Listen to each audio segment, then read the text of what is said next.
تو ہمارے دلوں میں کیا ہونا چاہیے کہ کامل ایک اللہ سے ہونے کا یقین جب تک نہیں آئے گا تب تک دوستو ہمارا دین کامل نہیں ہے. اور سب سے اہم چیز یہی ہے. اور یہ ایمان بنے گا کیسے؟ ایمان بنے گا ایمان کی محنت سے. اور ایمان کی محنت کیا ہے؟ کہ اپنی جان، اپنا مال، اپنا وقت اللہ کے راستے میں ایسے لگانا ہے کہ جیسے صحابہ کرام نے ترتیب کے اعتبار سے لگایا تھا. صحابہ کرام نے تو بہت لگا دیا تھا. صحابہ کرام نے اپنی صلاحیتوں کو دین کے لیے صرف لگایا نہیں تھا، فرماتے ہیں جھونک دیا تھا. صحابہ کرام نے اپنی صلاحیتوں کو دین کے لیے جھونکا، جس کے نتیجے میں آج الحمدللہ ہم سب یہاں ایمان والے بنے بیٹھے. لیکن ہم سے اتنا نہیں مانگا جاتا کہ ہم کمزور ایمان والے ہیں، کمزور بدن والے ہیں، اتنی مجاہدہ برداشت نہیں کر پائیں گے. تو بہت تھوڑا سا مانگا جاتا ہے کہ تھوڑا سا وقت، تھوڑا سا جان، تھوڑا سا مال اللہ کے راستے میں لگائیں. آج ہمارے لیے دوستو وہ بھی مشکل ہے. ہم کاروبار میں ایسے پھنس گئے، ہم ملازمت میں ایسے پھنس گئے، ہم دنیا داری میں ایسے پھنس گئے، ہم بیوی بچوں میں ایسے پھنس گئے کہ ہم دین اور اس کے تقاضوں کو بھول گئے. سب سے پہلے اگر کوئی چیز ہے تو ایمان والے کے لیے اس کا تقاضا کیا ہے؟ وہ اللہ کا حکم ہے، نبی کا طریقہ ہے. اور یہ ایک ایسا کام ہے، دعوت کی محنت ایک ایسا کام ہے کہ جب یہ دعوت کی محنت کریں گے تو اس سے کیا ملے گا؟ عزت ملے گی، دنیا کی چین و سکون کی روزی.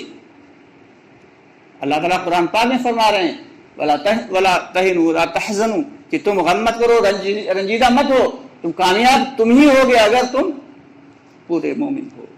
تو پورے مومن بننے کے لیے ہمیں پورے ایمان کو سیکھنا پڑے گا کہ ہمارے اخلاق بہتر ہوں، ہمارے معاملات اچھے ہوں، ہمارا لین دین صاف ہو، دوسروں بڑے جو ہے وہ چھوٹوں پہ شفقت کر رہے ہوں، چھوٹے بڑوں کی عزت کر رہے ہوں.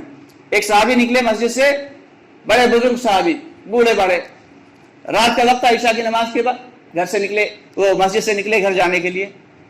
ایک نوجوان آیا اور اس نے ہاتھ پکڑا، کہا چلیے چچا آپ کو گھر تک چھوڑ دیں. انہوں نے کہا ماشاءاللہ بڑا اچھے بچے ہو تم، کس کے بیٹے ہو؟ اس نے بتایا فلاں فلاں کے بیٹے ہیں. باتیں کرتے ہوئے اسے گھر تک گئے اور پھر ان بزرگ نے جیب سے 15 درہم نکالے اور اس نوجوان کو پکڑا دیا. کہنے لگا حضرت اسی کیا ضرورت تھی؟ کہنے لگا تمہارے والدین نے تمہیں بہت اچھی تربیت دی ہے. تو اس نوجوان کی ذمہ داری کیا تھی؟ اس نے اپنے بڑوں کا اکرام کیا. اور بڑے نے کیا کیا؟ بڑے نے چھوٹے پہ، بچے پہ، نوجوان پہ شفقت کی. تو یہ ساری اخلاق، یہ معاملات جب تک ہمارے بہتر نہیں ہوں گے تو دوستو ہماری زندگی میں دین کیسے آ سکتا ہے؟ زندگی میں دین کو لانے کے لیے اگر کوئی محنت اس وقت موجود ہے تو سب سے پہلی محنت ہے وہ دعوت والی. اللہ کے راستے میں جان، مال، وقت لے کے ترتیب وار کہ مہینے میں 3 دن لگا دینا ہے، ہر سال 40 دن لگا دینا ہے، ہر ماہ 4 مہینے اللہ کے راستے میں لگا دینا ہے. جو محلے کی مسجد ہے اس کے اطراف میں ہمارا کوئی بھائی ایسا نہ بچے، کوئی بھائی ایسا نہ ہو جو اللہ سے روٹھا ہوا ہو، اللہ کے گھر نہ آتا ہو. ہر بھائی، یعنی ایک گھر میں اگر 5 بالغ مرد ہیں تو سارے مسجد میں آنے والے بنے، اور اگر 4 عورتیں ہیں تو 4 کی 4 گھروں میں نماز کو زندہ کرنے والی بنے.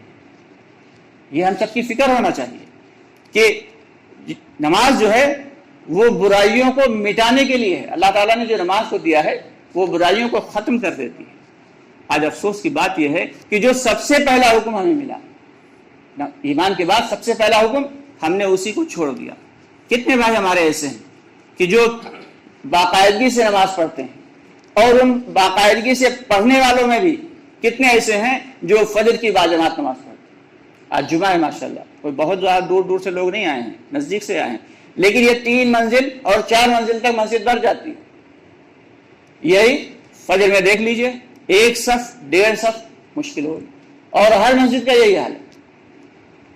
ایک یہودی کہنے لگا کہ مسلمان کامیاب تب ہو جائیں گے جب فجر کی نماز کے وقت مسجدیں جمعے کی طرح بھرنے لگیں گی. تو ہمیں سوچنا چاہیے کہ آخر ہمارے آنے کے بعد چلو ہم تو زندہ ہیں، لیکن آنے والی نسلوں کا کیا ہوگا؟ ان کے دین کی کیا فکر ہوگی؟ جب ہماری اپنی زندگی میں دین اتنا کم بچا ہے تو آنے والی نسلوں کا کیا حال ہوگا؟ اور اللہ تعالیٰ نے اس کام میں پوری طریقے سے ہر چیز رکھی ہے، یعنی دنیا میں چین و سکون کی روزی اور آخرت میں ہمیشہ ہمیشہ کی جنت، عزت اسی کام میں ملے گی۔ صحابہ کرام جب برے حالات میں تھے تب ان کا کیا حال تھا، اور جب انہوں نے ایمان قبول کیا کہ حضرت عمر رضی اللہ عنہ فرماتے ہیں کہ میرے والد کہا کرتے تھے تو کیا کرے گا زندگی میں، تجھے تو اونٹ چرانا بھی نہیں آتا، کہ جتنے اونٹ لے کے جاتے تھے جب واپس آتے تھے دو چار کم ہوتے تھے۔ تو اونٹ جس کو چرانا نہیں آتا تھا، جب وہ ایمان میں داخل ہوا اور ایمان کی محنت کی تو وہ حضرت عمر رضی اللہ تعالیٰ عنہ کیا بن گئے کہ 22 لاکھ مربع میل کے بادشاہ بن گئے۔ اللہ نے عزت دی ہے اس کام میں، شہرت دی ہے اس کام میں، لیکن عزت کے لیے نہیں کرنا ہے، شہرت کے لیے نہیں کرنا کس لیے ہے؟ صرف ہمارا رب ہم سے راضی ہو جائے، ہمارا اللہ ہم سے راضی ہو جائے۔ تو اس لیے ذرا غور کریں کہ ایک نوجوان ہے کہ وہ کبھی موبائل لیے اس گلی میں کھڑا ہے، کبھی اس گلی میں کھڑا ہے، کبھی کسی سے بات کر رہا ہے، کبھی کسی سے، کوئی اسے اچھی نگاہ سے نہیں دیکھے گا، کوئی اسے اچھی نگاہ سے نہیں دیکھتا۔ اچانک ایک جماعت آئی، اس نے اس نوجوان کی تشکیل کر لی، 3 دن کے لیے اس کی تشکیل ہوئی۔ 3 دن تشکیل ہونے کے بعد وہ مسجد میں آیا بستر لے کے، جب جماعت کے لیے باہر جانے لگا سب سے پہلے امام صاحب نے دیکھا کہ بھائی ارے تم کہاں جا رہے ہو؟ ہر آدمی جانتا کہ یہ نہایت بیہودہ اور نہایت بدتمیز قسم کا لڑکا ہے، لیکن جب وہ مسجد آ گیا بستر لے کے اور جب وہ اللہ کے راستے میں جانے لگا تو امام صاحب نے کہا کہاں؟ کہا جماعت میں جا رہے ہیں۔ ارے بھائی ماشاءاللہ میرے لیے بھائی دعا کرنا، اور امام صاحب مسافہ کر رہے ہیں اس سے۔ یہ اس کی خاصیت نہیں ہے، یہ اس دعوت کی محنت کی خاصیت ہے، یہ اس راستے کی خاصیت ہے۔ باہر نکلے، ممبر صاحب کھڑے ہوئے، ارے یہ ٹپوری لڑکا یہ کہاں جا رہا؟ ارے اللہ کے راستے میں جا رہے۔ اچھا اللہ کے راستے میں جا رہا ہو، ماشاءاللہ ماشاءاللہ، بھائی میرے لیے دعا کرنا۔ اب تھوڑا آگے بڑھا، حاجی صاحب کھڑے ہوئے اپنے دروازے میں بیٹھے باتیں کر رہے ہیں، یہ کہاں جا رہا؟ اللہ کے راستے میں جا رہا۔ اچھا ماشاءاللہ بھائی دعا کرنا میرے لیے۔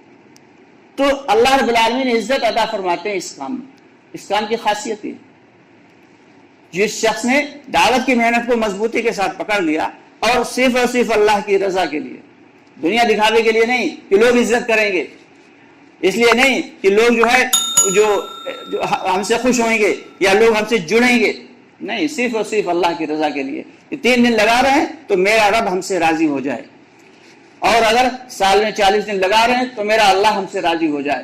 جب جتنی زیادہ فکروں کے ساتھ، محنت کے ساتھ دعوت کی محنت میں لگیں گے، پھر دیکھیں کیسے اللہ تعالیٰ ہماری زندگی میں تبدیلی لائیں گے۔ یہ کام تو زندگی میں تبدیلی ہی لانے کے لیے، دعوت کی محنت کائے کے لیے بھی زندگی میں تبدیلی لانے کے لیے۔ دعوت کی محنت میں لگے ہیں، زندگی میں تبدیلی نہیں آ رہی تو گویا کام نہیں